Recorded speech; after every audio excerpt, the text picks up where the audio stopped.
I stepped off the ferry with my duffel bag slung over one shoulder, squinting at the morning sun filtering through a thick blanket of fog.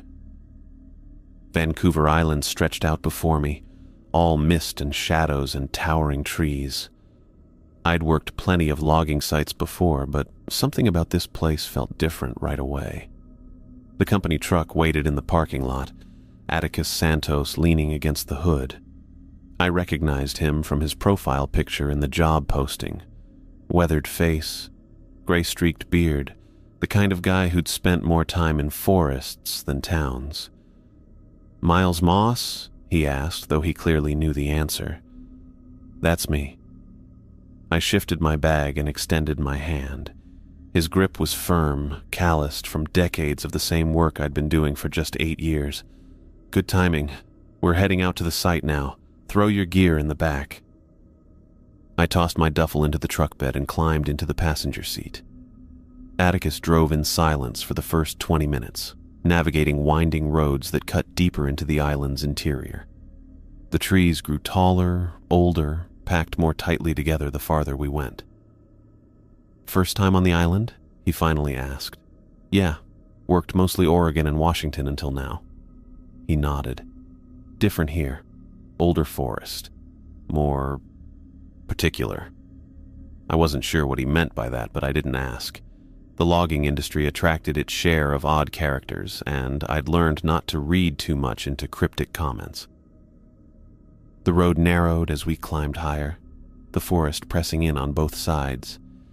The trees seemed to swallow the light, creating a premature dusk despite the morning hour. I'd worked in dense forests before, but this felt unusually close, like the woods were watching our intrusion. "We're setting up a new section today," Atticus said. "You'll be paired with Eugene Matthews. Good man. Knows what he's doing. Sounds good."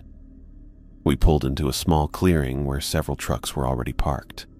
Equipment cases were stacked neatly, and a few men moved around checking chainsaws and safety gear. The site looked professional, well organized, but I couldn't shake the feeling that something was off. The men spoke in low voices, their eyes constantly scanning the tree line. Atticus killed the engine and turned to face me. "Before we get started, there's something you need to know." He reached into his jacket pocket and pulled out a laminated card, about the size of a credit card. "These are the rules. Memorize them. Follow them. No exceptions." I took the card, expecting the usual safety protocols, proper chainsaw handling, communication procedures, emergency contacts. Instead, I found 6 numbered rules printed in bold black text. 1. Always work in pairs. 2. Never be alone in the forest. 3. Stay within 15 minutes of the trucks. 4. If crows fly toward you, walk in the direction they came from. 5. If you see a white crow, do not move until it leaves. 6. Ignore any sounds of crying children. I read the list twice, waiting for the punchline.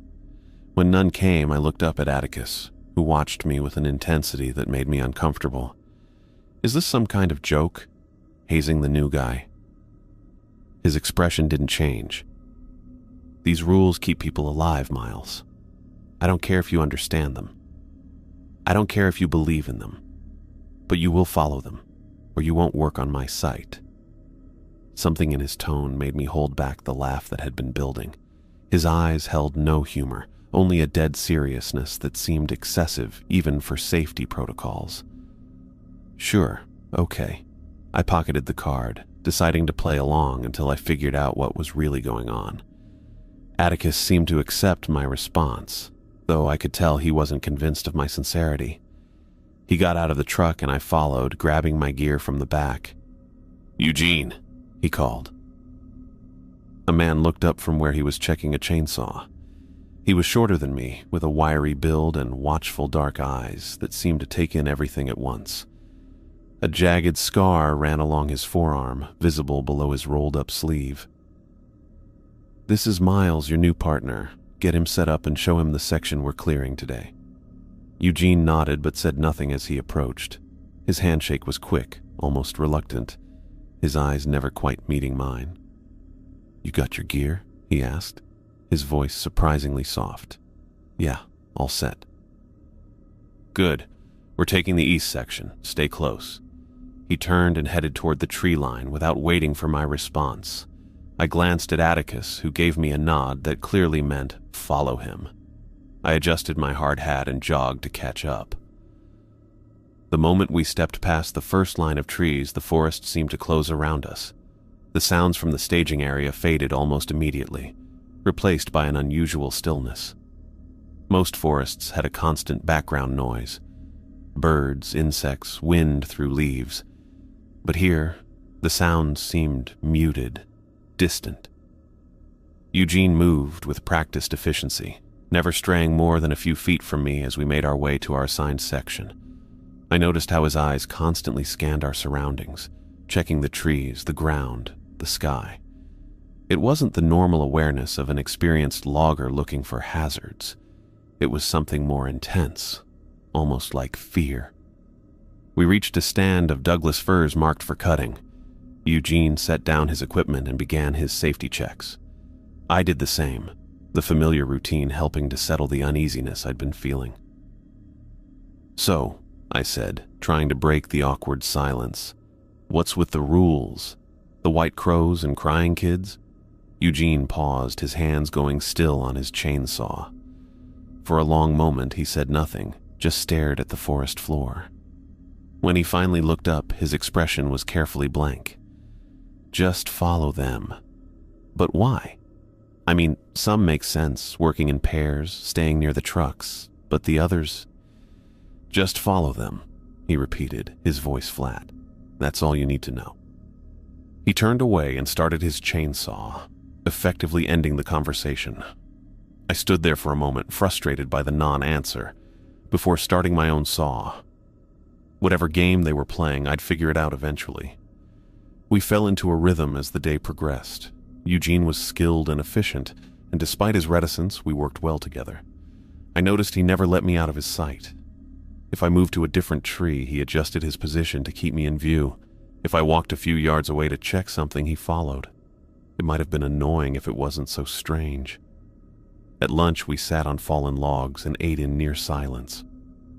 The other pairs of workers were scattered throughout the site, each team staying within their assigned section.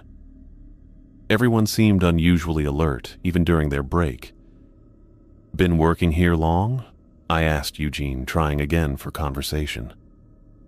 3 years on the island, 1 year at this site." "You like it?" He shrugged. "It's work." "And the rules? You follow all those seriously?"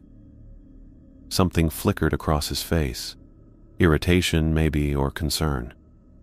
"We all do," he said. "If you're smart, you will too." "Even the one about crying children? Come on, that's just weird." Eugene packed up his lunch without responding. When he stood, his eyes met mine directly for the first time.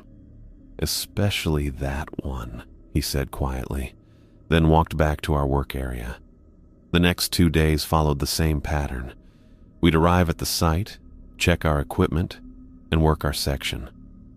Eugene remained vigilant, watchful, barely speaking except to coordinate our tasks.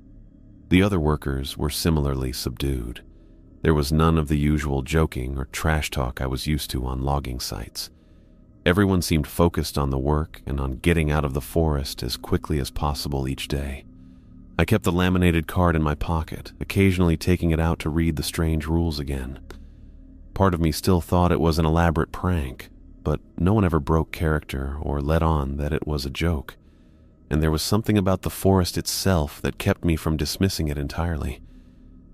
The trees were too dense, too dark, the silence too complete. Sometimes I'd look up from cutting and feel like the distance between trees had somehow changed, like the forest had shifted when I wasn't looking. Other times I'd catch Eugene staring into the depths of the woods, his body tense, listening for something I couldn't hear. By the 3rd day, I couldn't shake the feeling that something was fundamentally wrong with this place. The work itself was routine, cutting trees, trimming branches, hauling logs, but an underlying tension persisted that I couldn't identify. It was like walking through a room where you know someone is hiding, watching you, but you can't see them. "What is it about this place?" I finally asked Eugene as we packed up at the end of day 3. "Why does everyone act like they're afraid of the forest?" Eugene carefully placed his chainsaw in its case, taking his time before answering. "Some places aren't like others," he said, his voice so low I had to lean in to hear him. "Some places have rules, natural laws. Break them, and there are consequences." "What kind of consequences?" He closed his case with a snap and stood up. "Let's hope you never find out." He walked back toward the trucks, and I followed, aware of how the shadows seemed to lengthen behind us, reaching like fingers across our path. The forest felt oppressive, as if it was pressing down on us, watching us retreat from its domain. Back at the staging area, the mood lightened slightly as everyone loaded their equipment. There was a palpable relief in the air, as if we'd all passed some kind of test by making it through another day. I looked back at the wall of trees we'd emerged from. In the fading light, the forest seemed impossibly dark, the spaces between trunks like doorways into absolute blackness. A cool breeze carried the scent of pine and something else, something older and less familiar. I couldn't explain what felt wrong about this place, but I couldn't deny it either. The strange rules, Eugene's constant vigilance, the unnatural quiet. It all added up to something I didn't understand. And as I climbed into the truck for the ride back to camp, I found myself already counting the hours until we'd have to return to those watching woods. I faced my first truly unsettling moment on Thursday. The day had started like the others, Eugene and I working in tandem, the steady rhythm of our chainsaws cutting through the morning air as we tackled a stand of marked Douglas firs. The forest had its usual sounds, birds calling overhead, the rustle of underbrush as small animals moved through, the distant work of other logging teams. I was halfway through cutting a massive Douglas fir when it happened. 1 second, the forest buzzed with life around me, and the next, nothing. Complete silence. My chainsaw still roared in my hands, but everything else just stopped. I let off the throttle, the engine idling down to a low rumble, then cut it completely. The silence hit me like a physical weight. It pressed against my ears, made the hair on my arms stand up. No birds, no insects, no distant chainsaws, not even wind through the branches. Just a dead, empty void where sound should have been. "Eugene?" I called out, my voice sounding wrong in the stillness. I turned to look for him and nearly jumped out of my skin. He stood right behind me, though I hadn't heard him approach. His face looked tight, eyes wide with an urgency I hadn't seen before. Eugene made a sharp cutting motion across his throat, then pointed back toward the direction of the trucks. He shook his head when I opened my mouth to speak again. I nodded, understanding the message clearly enough. We were leaving, now. We packed up faster than I thought possible. I fumbled with my gear, hands suddenly clumsy as the silence continued to press down on us. Not once did Eugene make a sound or encourage me to hurry with words. Just quick, urgent gestures. The walk back felt longer than it should have. Every step seemed to take too much effort, like walking through water. The silence followed us, an invisible presence at our backs. I kept wanting to look over my shoulder, certain something was watching us retreat. About halfway to the staging area, I heard the first faint call of a bird. Eugene's shoulders loosened just slightly. A few minutes later, the distant buzz of chainsaws reached us. By the time we stepped into the clearing where the trucks were parked, the normal forest sounds had fully returned. I took a deep breath, the tension in my chest finally easing. "What the hell was that?" I asked, my voice sounding too loud after the unnatural quiet. Eugene busied himself storing his equipment in the truck. "Sometimes the forest gets quiet," he said simply. "That wasn't just quiet," I argued. "That was wrong." He looked at me, his dark eyes serious. "Yeah, it was." That was all the explanation I got. The next day brought a different kind of warning. Eugene and I had been working since early morning, the previous day's silence incident hanging between us unspoken, but not forgotten. I'd just finished marking a new section when I noticed them. A flock of crows, maybe 30 of them, flying directly toward us from deeper in the forest. They moved as a single dark mass, wings beating in what looked like perfect unison. Their cawing carried an urgent intensity that made my skin prickle. Rule 4 flashed in my mind. If crows fly toward you, walk in the direction they came from. I tapped Eugene's shoulder and pointed.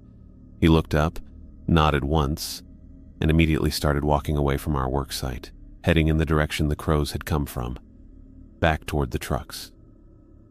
I followed without question, matching his quick pace. The crows passed overhead, their harsh calls seeming to grow more frantic as they flew above us. I couldn't help but glance back, watching as they continued in a straight line over the forest. "Do they always do that?" I asked when we reached the trucks. Eugene shook his head. "Not always. But when they do, you listen." "Listen to what? They're just birds." He looked at me for a long moment. "They know things we don't." We didn't go back to that section for the rest of the day. By Monday, I'd had enough of cryptic warnings and unexplained rules. The silence incident and the crows had left me on edge, jumpy at every unexpected sound. I needed answers. I caught Atticus alone that morning as he checked equipment lists by his truck. The other workers were gathering their gear, giving me a few minutes of privacy. "I need to ask you something," I said, keeping my voice low. Atticus looked up from his clipboard, his weathered face unreadable. "About?" "This place. The rules. What happened on Thursday with the silence. The crows on Friday." I took a breath. "And I want to know about the previous crew." Something flickered in his eyes. Caution, maybe, or resignation. He set his clipboard down on the truck's hood. "What about the previous crew? Were there problems? Is that why all these rules exist?" Atticus studied me for a long moment, then sighed. "2 loggers went missing from this site 6 months ago. Levi Sutherland and Craig Gutierrez." The names hit me like a physical blow. Missing.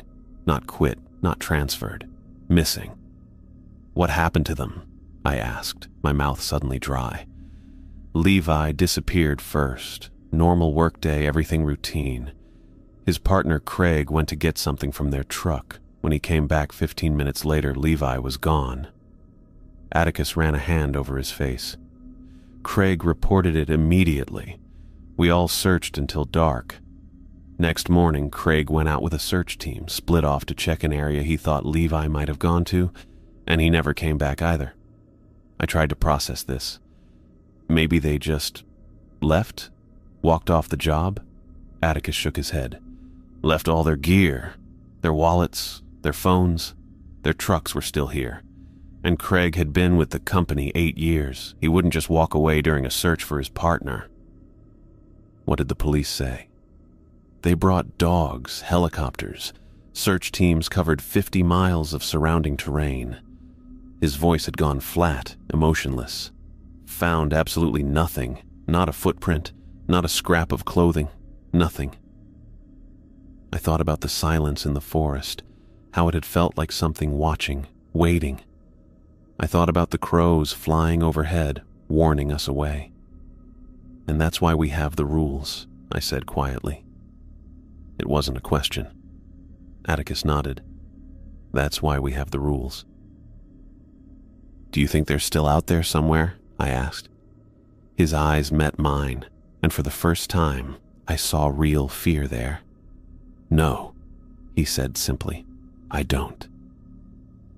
I was cutting through a Douglas fir when Eugene tapped my shoulder. "Need my pry bar from the truck," he said. "Back in 5. I nodded, watching him walk away between the trees. The chainsaw roared back to life in my hands as I returned to the cut, sawdust flying as the blade bit deeper into the trunk. The tree was nearly ready to fall, just needed to finish the notch and make the back cut. The engine sputtered and died as I released the throttle. wiping sweat from my forehead with my sleeve. I glanced at my watch. 20 minutes had passed since Eugene left. That was weird. The trucks were only 15 minutes away, and Eugene was usually quick about these things. I looked toward the path he'd taken, seeing nothing but trees and undergrowth. "Eugene?" I called out, my voice sounding flat against the dense foliage. No answer, just the rustle of branches overhead and distant bird calls. I waited another 10 minutes, occasionally calling Eugene's name louder each time. 30 minutes now. This wasn't right. The first rule on that laminated card flashed in my mind. Always work in pairs. The second one too. Never be alone in the forest. "Shit," I muttered, setting down my chainsaw. I didn't like leaving equipment, but rules were rules, especially after what Atticus had told me about the missing loggers. I marked my spot with a ribbon, then started walking in the direction Eugene had gone toward where the trucks should be. The path looked familiar at first, the same route we'd taken that morning. But after walking for about 10 minutes, I stopped, looking around with growing confusion. This wasn't right. There should be a distinctive fallen cedar we'd stepped over this morning, but it wasn't here. "Eugene!" I yelled louder this time. My voice seemed to travel a shorter distance than it should, like the air was thicker somehow. I kept walking, picking up my pace. The staging area with the trucks was only 15 minutes from our work site. I should be seeing it any minute now. But after 20 minutes of walking, there was still no sign of the clearing or the trucks. Just more trees that all started to look the same. I tried to retrace my steps, but the forest looked different somehow. Paths I thought I recognized twisted in unfamiliar ways, leading to stands of trees I didn't remember passing earlier. "This makes no sense," I said to myself, turning in a circle. I pulled out my phone to check the GPS. No signal. The screen showed only the time. I'd been walking for nearly 45 minutes now. "Come on," I muttered, putting the phone away and grabbing my radio instead. "Atticus? Eugene? Anyone copy?" The radio crackled with static. I adjusted the frequency, trying again. "This is Miles. I'm trying to get back to the staging area. Can anyone hear me?" More static, then silence. I clipped the radio back to my belt, trying to stay calm as I surveyed my surroundings. The trees seemed to press in closer than before, branches overlapping to block most of the sky. It was getting harder to tell which direction I'd come from. Something was wrong. Very wrong. The forest seemed to shift around me, like the distances between landmarks were stretching and contracting. I'd walk what felt like 50 yards toward a distinctive tree, only to find it seemed just as far away as when I started. I checked my watch again. I'd been walking for an hour now. An hour to cover what should have been a 15-minute walk. Panic bubbled up in my chest, but I forced it down. Panicking wouldn't help. "Think, Miles," I told myself, taking a deep breath. "Think rationally." I needed to make sure I wasn't walking in circles. I pulled out my knife from my belt and approached the nearest tree, a tall Douglas fir with thick bark. I carved a deep X into the trunk, making sure it was visible. "Okay," I said, looking around. "I'll head that way, toward what looks like higher ground." I walked about 30 yards, then stopped and marked another tree with an X. The forest remained quiet except for occasional bird calls and the sound of my boots on the ground. I continued this pattern, walk, mark, trying to maintain a straight line. After marking my 5th tree, I paused to drink from my water bottle. The forest felt wrong, like it was watching me. I'd worked in forests all over the Pacific Northwest for years, but I'd never felt anything like this. Like the trees themselves were shifting when I wasn't looking. "Just find the trucks," I muttered to myself. "Find Eugene or Atticus or anyone." I kept walking, marking trees as I went. The X's were my only proof I wasn't going in circles, though part of me wasn't convinced even of that anymore. Because despite all my careful marking and straight-line walking, nothing was getting more familiar. If anything, I was getting more lost with every step.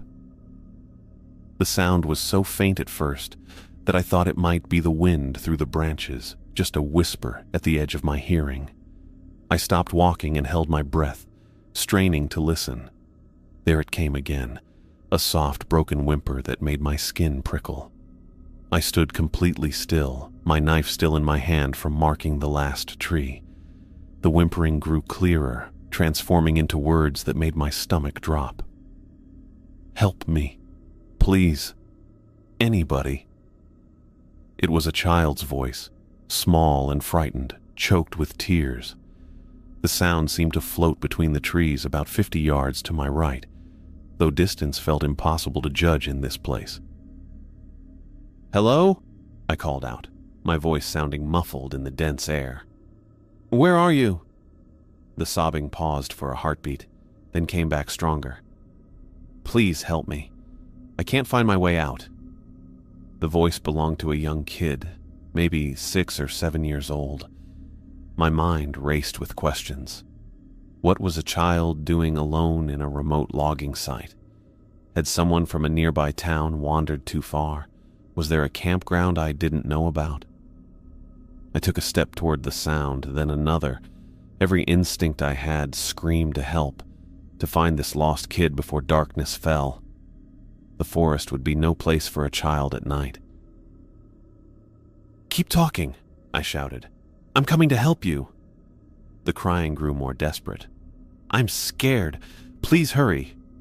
I took a third step before a cold weight settled in my chest. The laminated card, the rules, number 6. Ignore any sounds of crying children. I froze mid-stride, suddenly aware of my racing heart. The rule I'd laughed at when Atticus first showed me the card. The rule that had seemed most absurd of all. The child's voice called again, sounding even more pitiful. "Help me. I'm right over here."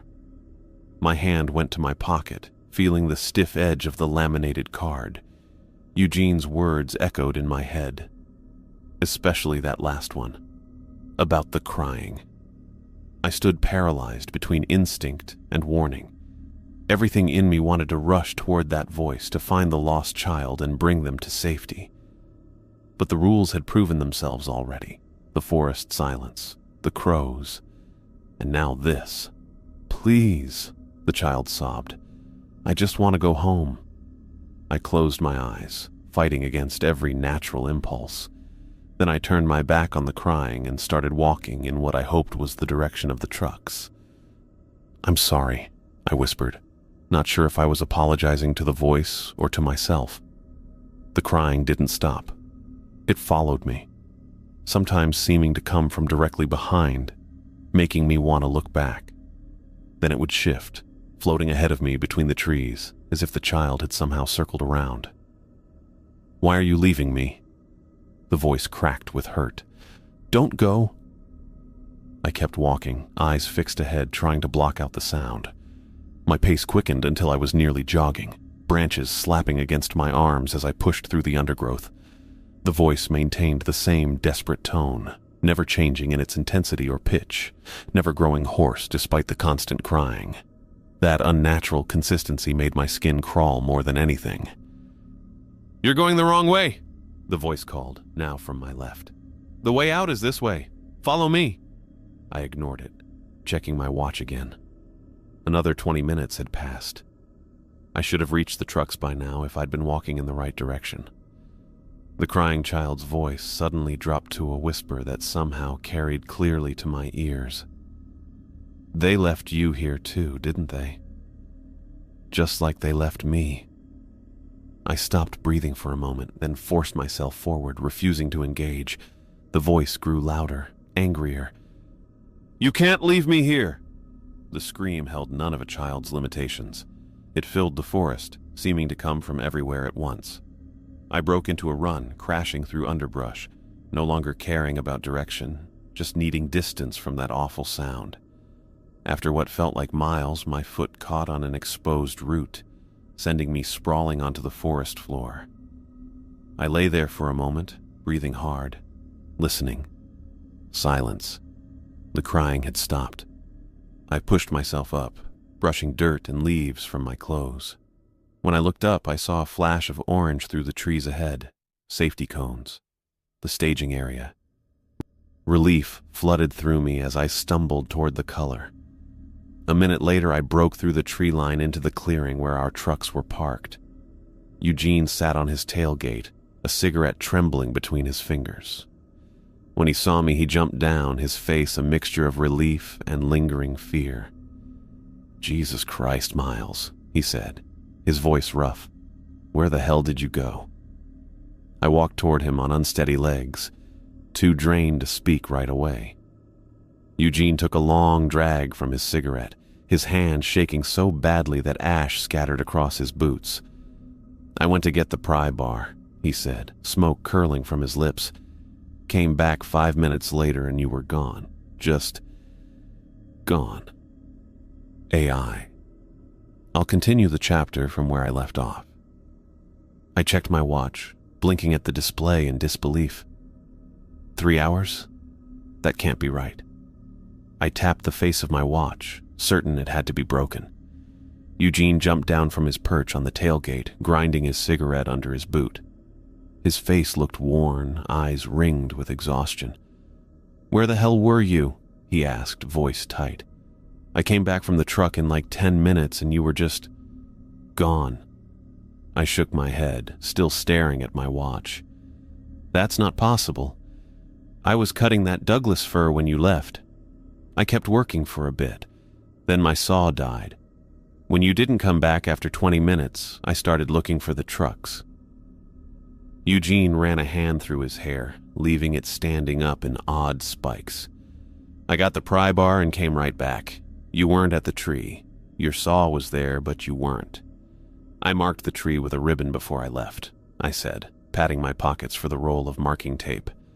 "I followed what I thought was our path back, but nothing looked right.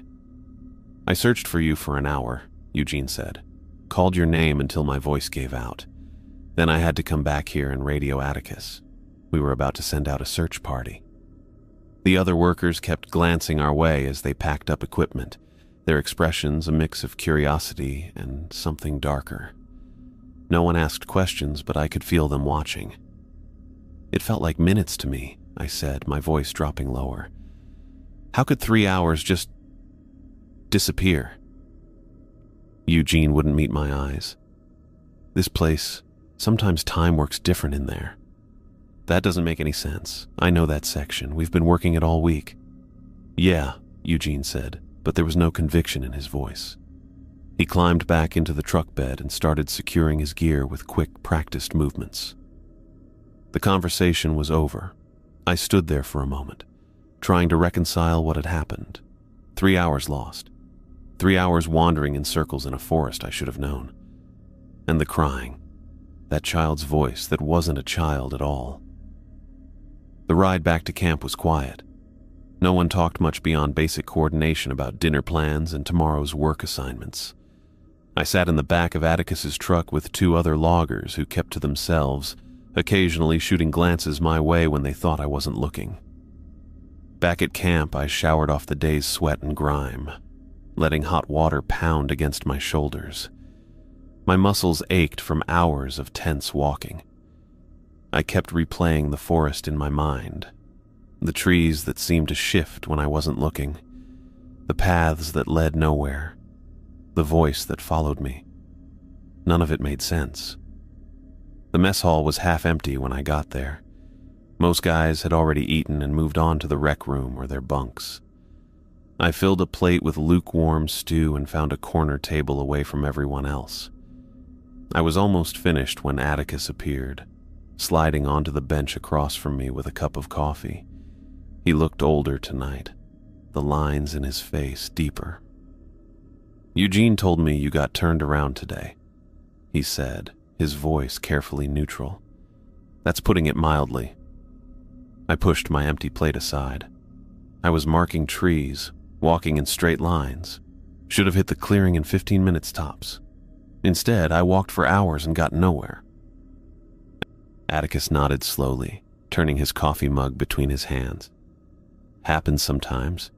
The forest, it can play tricks on you. It was more than tricks, I said. It was like the whole place was changing around me. Trees where they shouldn't be. Paths disappearing. His eyes snapped up to mine. Did you see anything unusual? Hear anything? The question hung between us. I hesitated, remembering the desperate crying, the unnatural way it moved through the forest. I heard a kid, I admitted finally. A child crying for help, saying it was lost. Atticus's face drained of color so quickly I thought he might pass out. His coffee mug froze halfway to his lips. You heard it too, he whispered. A cold weight settled in my stomach. 2? What do you mean, 2? He set his mug down with a deliberate care that seemed designed to buy time. When he spoke again, his voice was so low I had to lean forward to hear him. Levi Sutherland, the guy who went missing 6 months ago. His last radio transmission mentioned hearing a child crying in the woods.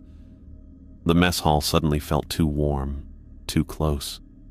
And Craig? The guy who went looking for him?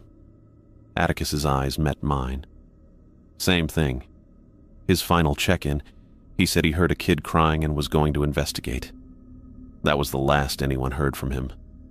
I sat back trying to process this, but I followed the rule. I ignored it even when it screamed at me. And that's why you're sitting here now. Atticus took a long drink of his coffee, then set the mug down with finality. You're not the first to hear it. Not by a long shot. How many? I asked, not sure I wanted the answer. Atticus glanced around the nearly empty mess hall, then leaned closer. At least 6 loggers in the past 10 years. All vanished. No bodies, no evidence. Just gone. He tapped his finger against the tabletop. And every single one of them reported hearing a child crying before they disappeared. My mind flashed to the laminated rule card. 6 rules. 6 missing men. The rules, I said. They're not just safety protocols, are they? They're warnings. Lessons learned from what happened to those men. Atticus's eyes looked hollow in the fluorescent light. Every rule on that card was written in blood. Someone had to disappear for us to learn it. What about the white crow? The silence? The crows flying toward you? All of it, he said. Every damn rule. I thought about how close I'd come to walking toward that crying voice, how it had nearly convinced me. What is it? What's out there? Atticus pushed himself up from the table, suddenly looking exhausted. I don't know. Nobody knows. All I know is that forest has been taking people long before any of us started cutting down its trees. He picked up his coffee mug. And it'll keep taking them long after we're gone. He turned to leave, then paused. You followed the rules today. That's why you made it back. Remember that tomorrow, and the day after, and every day you work in those woods.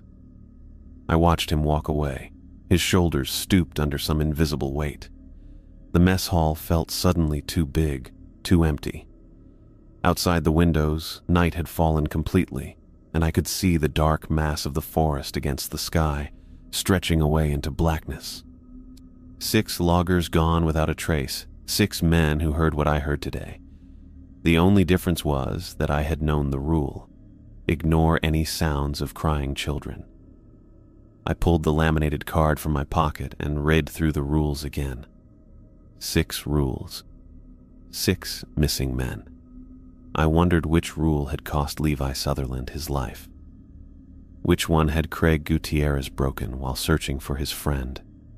I tucked the card back into my pocket, feeling its edges press against my leg. Tomorrow we'd go back into those woods, and the rules would be all that stood between us and whatever waited there. I stared at the laminated card in my hands, reading through the 6 rules for what felt like the 100th time. The connection was obvious now. Each rule represented someone who hadn't made it back. 6 rules, 6 missing men. I ran my thumb over the plastic coating, wondering about the stories behind each line. Those rules weren't made up out of thin air, Atticus said, his voice pulling me from my thoughts. We sat alone in the mess hall, the fluorescent lights humming overhead while darkness pressed against the windows. Each one came from someone who saw something and lived to warn others. I looked up at him. "You said you've been here 15 years. Atticus nodded, his weathered face looking even older in the harsh lighting. "My first week on site, I heard it too. That crying." My stomach tightened. "What happened?" "I was marking trees with my partner. He went back to get more paint." Atticus's eyes fixed on something far away. Then I heard this kid crying. Sounded about 8, maybe 9 years old. Kept saying he was lost, begging for help. "And you didn't go to it?" "Almost did." He took a sip of coffee that must have gone cold. 2 steps toward that sound, and my partner came back. Grabbed my arm hard enough to bruise, shook his head, wouldn't say a word until we got back to the trucks. "What did he tell you?" "That his brother went missing in these woods 3 years before, followed a crying child and never came back." Atticus set his mug down with a dull thud. "After that, I started collecting stories. Every time someone disappeared, I added another rule." I slipped the card back into my pocket. "And you followed them ever since. Every day." He pushed himself up from the table. "And I'm still here." The next morning, I met Eugene at the trucks as usual. The rules felt heavier in my pocket, weighted with the stories behind them. We headed into our section with chainsaws in hand, the forest quiet around us. Eugene seemed more on edge than usual, his eyes constantly scanning the trees. We'd been cutting for about 2 hours when Eugene suddenly went rigid beside me. I followed his gaze to a branch about 15 feet away. A crow sat there, watching us, but not just any crow. This one was pure white, its feathers looking almost luminescent against the dark green backdrop. Not albino with red eyes, but completely white with black eyes that seemed to look straight through me. Eugene's hand shot out, grabbing my arm. I remembered Rule 5. If you see a white crow, do not move until it leaves. We stood frozen, my muscles cramping from holding the same position. The white crow tilted its head, studying us with an intelligence that felt impossible. Minutes stretched by, my watch ticking in what seemed like slow motion. 5 minutes passed, then 8. My back ached, and sweat trickled down my spine despite the cool air. "Don't move," Eugene whispered, so quietly I barely heard him. Not even a little. The crow hopped along the branch, getting closer. It made no sound, no cawing, no rustling of feathers, just silent, deliberate movement. After what my watch said was 10 minutes, but felt like an hour, the white crow finally spread its wings and took off, flying deeper into the forest until it disappeared among the trees. Eugene let out a long, shaky breath. That was close. "What would have happened if we moved?" I asked, rolling my shoulders to ease the stiffness. Eugene just shook his head. "Don't ever find out." 3 days later, I experienced the forest's strange geography again. Eugene and I had split up to mark trees in adjacent sections, keeping within shouting distance of each other. I walked what should have been 50 yards to tag a tall Douglas fir, but when I turned around, I couldn't see or hear Eugene anymore. I called his name, getting only distant bird calls in response. Looking at my surroundings, nothing looked familiar. The trees I just walked past were gone, replaced by different configurations that made no sense. Remembering what happened last time, I fought down the panic rising in my chest. I pulled out my compass, noting I'd been heading east. According to the rules, I needed to get back to Eugene or the trucks within 15 minutes. I started walking west, counting my steps. After about 100 yards, the forest around me seemed to stretch and contract like I was looking through a warped lens. Trees that looked close took forever to reach. Others that seemed far away appeared in front of me after just a few steps. I checked my watch. 10 minutes had passed. I kept moving west, focusing on the compass needle, rather than the disorienting landscape. Just when I thought I'd have to radio Atticus, I pushed through a stand of cedars and nearly ran into Eugene, who was marking a tree not 20 feet from where I'd started. "Where'd you go?" he asked, looking confused. "I walked straight east about 50 yards, I said, trying to keep my voice steady. But when I turned around, everything was different. Eugene nodded like this made perfect sense. Time and space get weird here sometimes. That's why we stay close to the trucks. A week later, it happened again. I was walking back from retrieving a tool from the truck, a simple 15-minute round trip that should have been straightforward. I kept the clearing in sight the whole time, but on the return journey, the path stretched impossibly. Each step took me nowhere, the trucks remaining the same distance away no matter how fast I walked. I stopped, remembering Atticus's advice. If distances seem wrong, stop walking. Close your eyes, count to 30, then open them and walk straight ahead no matter what you see. I did exactly that. When I opened my eyes, the forest looked completely different, darker with trees I didn't recognize. But I walked straight ahead anyway, keeping my breathing steady. After about 20 steps, the forest suddenly snapped back to normal, and I found myself at the edge of the clearing where Eugene waited with a concerned expression. "You're late," he said, checking his watch. I looked at mine. What should have been 15 minutes had turned into 45. "Got caught in another strange spot," I explained. Eugene nodded grimly. "It's getting worse. Forest doesn't want us here." As the days passed, I felt that truth more keenly. The forest seemed to press closer each morning, the trees leaning in, watching. The silence grew deeper. Even the birds sounded different, their calls taking on a mocking quality that made the hair on my neck stand up. I started keeping track of the days left in my assignment, marking them off on a small calendar I kept with my gear. 26 days left, then 20, then 15. "You're counting down," Atticus observed one evening as we loaded equipment. "Just keeping track," I said. He nodded. "Smart. This place knows when you're leaving. It gets jealous." I laughed, thinking he was joking, but Atticus's expression remained serious. "I'm not kidding, Miles. The closer you get to leaving, the more careful you need to be. I've seen it happen before. The forest tries harder when it knows it's running out of time."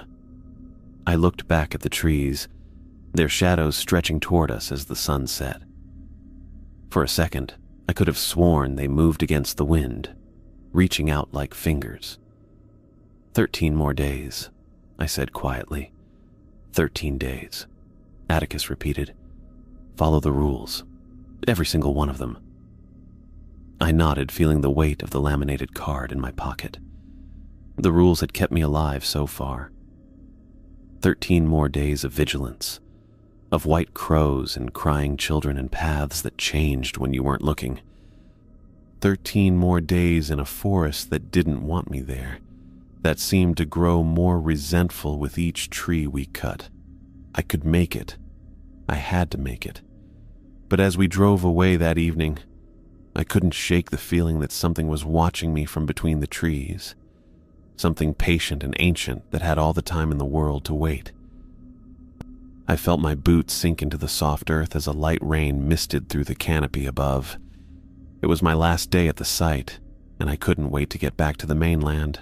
Just 12 more hours of following the rules, watching my back, and I'd be free of this place.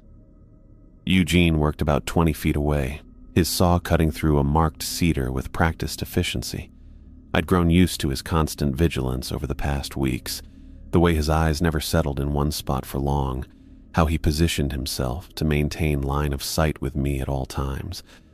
I wiped rain from my face and bent to check my saw's fuel level when I caught a flash of movement from the corner of my eye.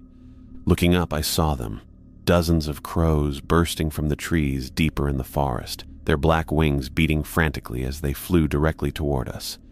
"Eugene!" I called, pointing at the approaching flock. Eugene's head snapped up. The moment he spotted the birds, he killed his saw engine and motioned urgently with his hand. "Trucks, now!" Rule 4 burned in my memory. If crows fly toward you, walk in the direction they came from. No questions, no hesitation. We abandoned our equipment where it lay and started walking rapidly toward the staging area, away from our work site and in the direction the crows had originated from. "They're coming fast," I said, glancing over my shoulder as we picked up our pace. "Don't look back," Eugene muttered. "Just keep moving." The crows cawed overhead with unusual intensity, not the casual calls I'd grown accustomed to hearing in the forest, but something more urgent, almost frantic. Their cries echoed through the trees, overlapping and building until it felt like a warning siren. "They're louder than normal," I said as we pushed through a stand of young firs. Eugene nodded without breaking stride. "Something's got them spooked. Something bad." We walked for what felt like 10 minutes, though my watch showed only 5 had passed. The forest seemed to stretch and contract around us, a sensation I'd grown familiar with but never comfortable. Trees that should have been 50 yards away appeared suddenly before us, while others receded despite our steady progress toward them. The staging area finally came into view through the trees, the orange safety cones and parked trucks a welcome sight. As we stepped into the clearing, the flock of crows passed directly overhead, their black wings blotting out patches of gray sky.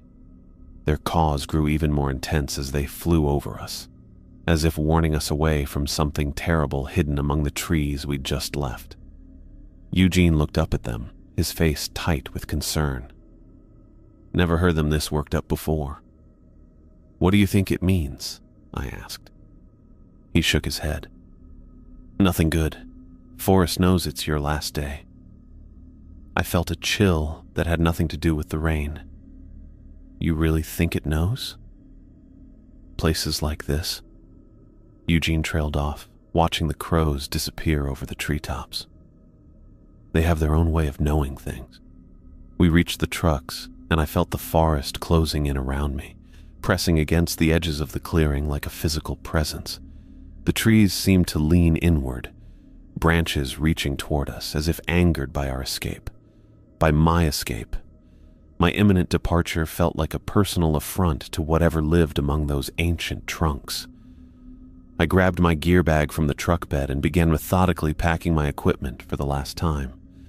My hands moved automatically through the familiar routine, cleaning, checking, storing, while my mind raced with thoughts of leaving this place behind. As I secured my chainsaw case, movement caught my eye at the forest edge. I looked up and spotted strange shadows moving between distant trees where no workers had been assigned. Not the familiar silhouettes of loggers or the natural sway of branches in the wind, but something else, something that seemed to flow rather than walk, slipping between trunks in a way that made my eyes struggle to focus. I blinked, and the shadows were gone. Had I imagined it? After weeks in this place, with its spatial distortions and time slips, I couldn't trust my own perception anymore. "You see that?" I asked, turning to Eugene, but he had walked to the other side of the truck to store his own gear. A hand landed on my shoulder, and I jumped, nearly dropping my tool belt. "Steady there," Atticus said, his weathered face creased with understanding. He'd appeared beside me without a sound, his blue eyes fixed on the tree line where I'd seen the movement. "I saw something," I told him, my voice lower than intended. Atticus nodded slowly, forest saying goodbye in its own way. He squeezed my shoulder, his calloused hand firm but reassuring. "You're one of the lucky ones, Miles. Not everyone gets to leave." The weight of his words settled over me like a physical thing. I thought about Levi Sutherland and Craig Gutierrez, about the other 4 men whose disappearances had created the rules that kept the rest of us alive. I thought about how close I'd come to joining them, when I'd gotten lost, when I'd heard the crying child. "I followed the rules," I said, almost to myself. "That you did." Atticus dropped his hand from my shoulder. "And now you get to go home." The other loggers were finishing their packing, their movements quick and efficient, eager to leave the site for the day. I secured the last of my gear in the truck and closed the tailgate with a solid thump. My countdown calendar, folded in my pocket, had its final day crossed off. I was done. Before climbing into the truck, I looked back at the tree line one final time. The forest stood dark and impenetrable, ancient trees rising like sentinels against the gray sky. For a moment, I could have sworn I saw something white move among the dark trunks.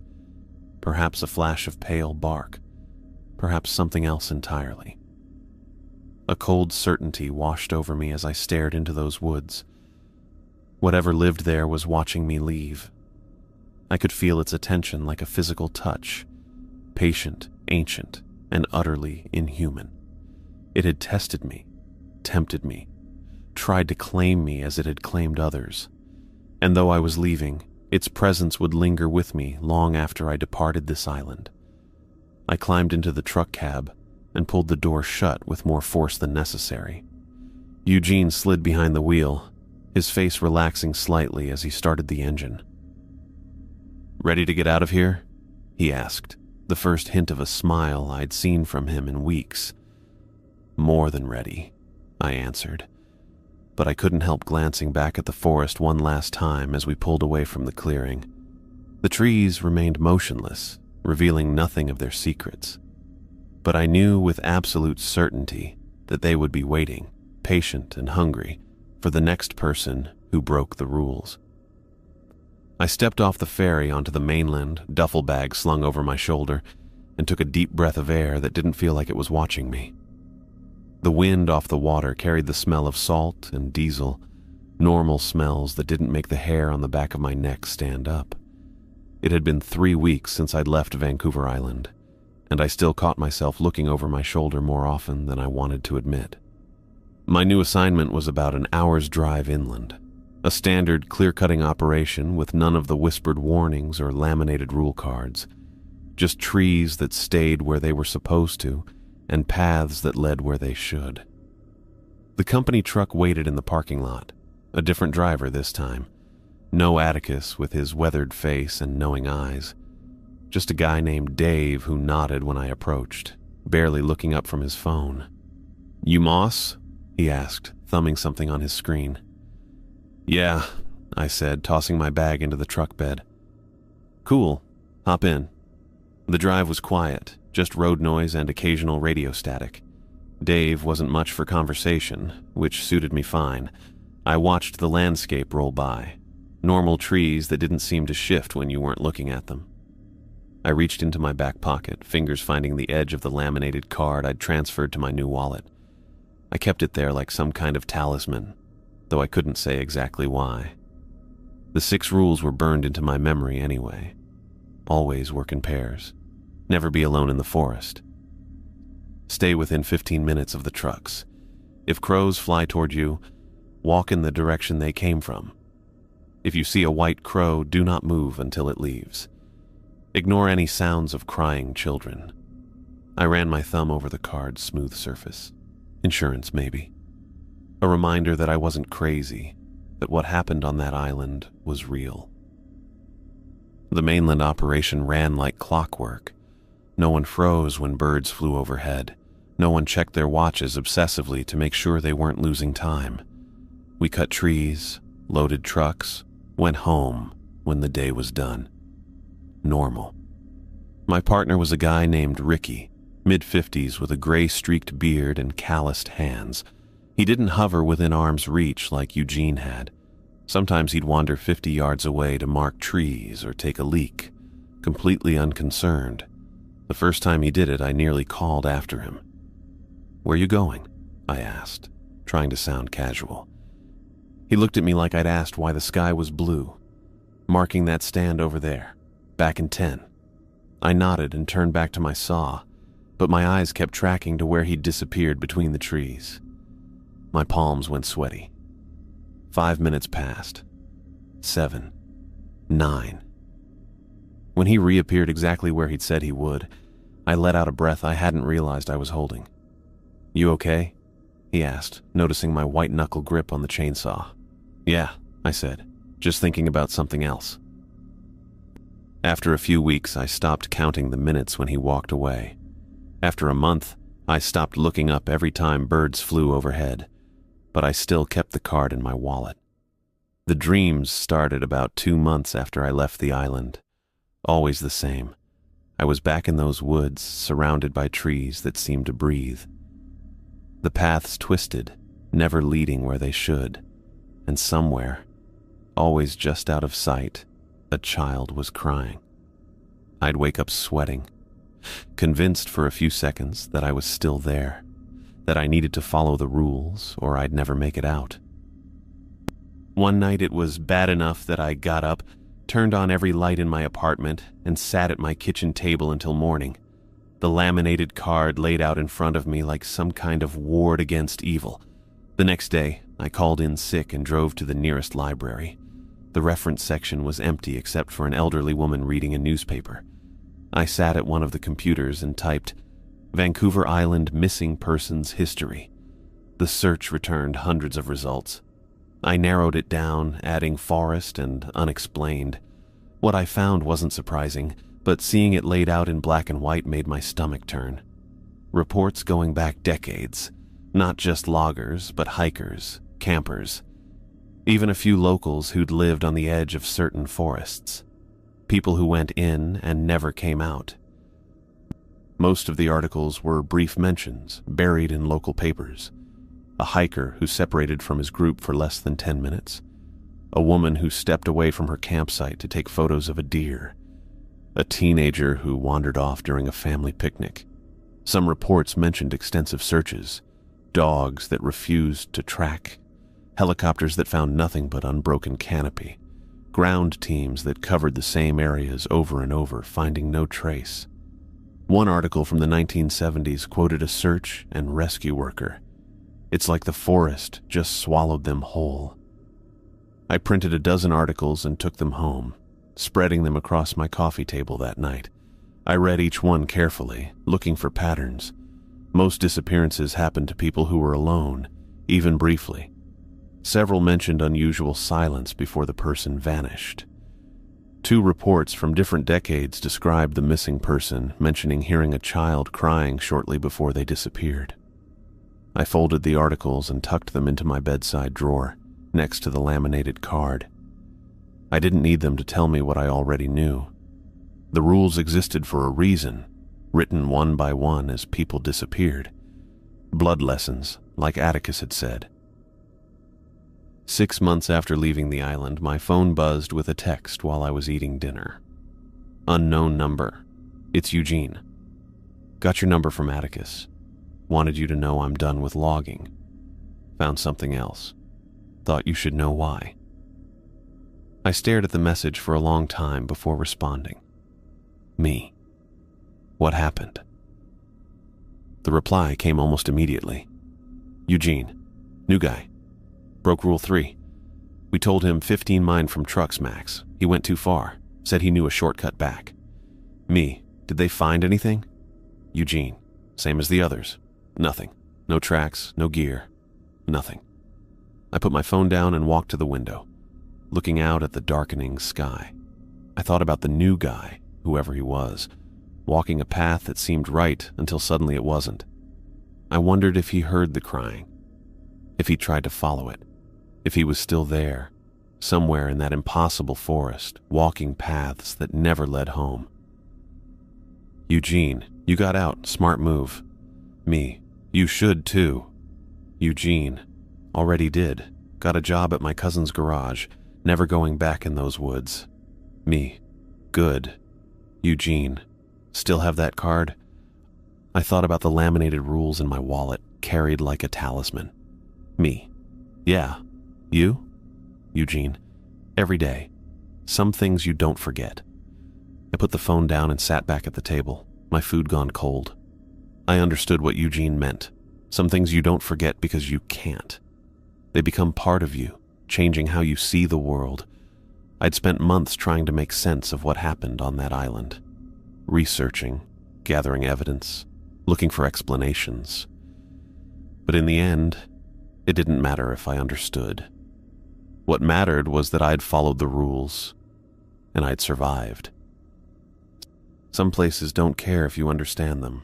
They only care if you respect them. The forest on Vancouver Island was ancient, patient, operating by rules humans hadn't written and couldn't fully comprehend. It didn't need me to understand why crows flying toward me meant danger, or why a white crow required absolute stillness. It only needed me to obey. That night, I took the laminated card from my wallet and pinned it to my bulletin board where I could see it every morning.